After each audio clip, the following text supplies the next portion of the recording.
AfriForum het vandag saam met die Seleka Barolong 160 jaar van formele samewerking herdenk. Nou, ons herdenk dit vandag omdat daar op 27 Maart 1865 'n formele samewerkingsooreenkoms gesluit is tussen Kgosi Moroka II van die Seleka Barolong en die Afrikaners van die Republiek van die Oranje Vrystaat, destyds onder die leiding van president Jan Brandt. Nou, as 'n praktiese deel van hierdie viering wat ons vandag gehad het, het ons die Voortrekker Monument hier op Tabanshu op die plaas Morokashoek herstel. Nou, hierdie monument gedenk die verkiesing van die eerste voortrekker regering wat op 2 Desember 1836 verkies is. In die geskiedenis van Afrikaners is dit vir ons 'n verskriklike belangrike gebeurtenis en datum, omdat dit die eerste keer was wat ons as 'n volk ons eie regering verkies het. En dan het ons ook die grafte van die koninklike familie herstel. So die grafte wat ons herstel het, was die grafte van die huidige koningin, Kgosi Moroka, se broers en haar pa en haar grootouers. Nou, hierdie herdenking en die werk wat ons doen is verskriklik belangrik, as ons eenvoudig ook gaan leer uit die lesse van die verlede. Ons voorouers was wys en hulle het geweet dat dit nie vir Afrikaners moontlik sal wees om voorspoedig voor te bestaan aan die suidpunt van Afrika as hulle nie goeie verhoudings en samewerking het met die ander kultuurgemeenskappe waarmee hulle die land deel nie. En ons het weer hierdie les uit die verlede gaan leer en ons is besig om 'n netwerk van kultuurgemeenskappe te bou wat mekaar kan ondersteun en kan saamwerk om 'n voorspoedige toekoms vir die kinders van al die kultuurgemeenskappe hier te verseker. Marking 160 years of formal collaboration, formal relations between Barolombo Seleka and the Afrikaner community has a deep meaning to us. It shows us of what our forefathers had done, the foundation that they had laid. And when we reflect on those times that it was not as times of today, where we know that, collaboration or cooperation between one another is common. In those days, it was uncommon.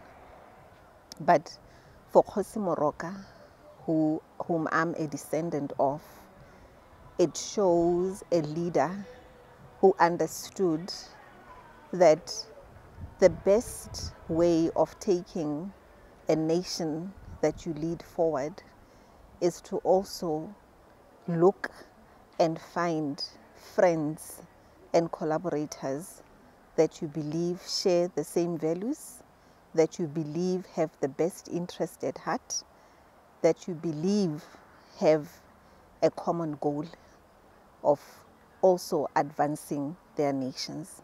We cannot, as Barolombo Seleka, disregard that the Afrikaner nation, the Afrikaner cultural community, played an integral role in the relations that they had with Barolombo Seleka and therefore my forefathers.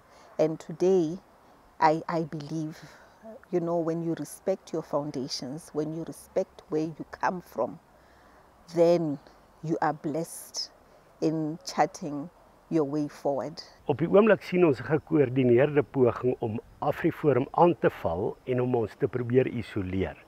Nou, ons gaan ons nie laat isoleer nie, daarom het ons reeds etlike jare gelede al begin om op grondvlak vriendskapsbande met ander volkere en kultuurgemeenskappe te bou. Die Barolombo Seleka is een van die eerste gemeenskappe waarmee ons amptelike ooreenkoms aangegaan het. En dit het natuurlik ook die voordeel, behalwe dat dit die regte ding is om te doen, ook die voordeel dat ons boodskap van ons sal self versprei. Ons weet die regering is nie in staat om probleme in gemeenskappe op te los nie. Om die waarheid te sê, hulle veroorsaak die probleme. Daarom moet ons 'n afwendeling van mag hê na gemeenskappe toe. En gemeenskappe kan dit self regkry deur self projekte aan te pak en hulle self volhoubaar te maak. Daarom is ons ook betrokke by hierdie projek, dat dit 'n voorbeeld kan wees van 'n gemeenskap wat verantwoordelikheid vir hulle self neem. En Kgosi Moroka van die Barolombo Seleka is juis iemand wat 100% in daardie ideaal inkoop en dit baie sterk dryf. En dit is belangrik, die politici kan maar op nasionale vlak skree soos wat hulle wil. Ons het op grondvlak baie vriende en ons gaan onverpoost voort om met hulle saam te werk.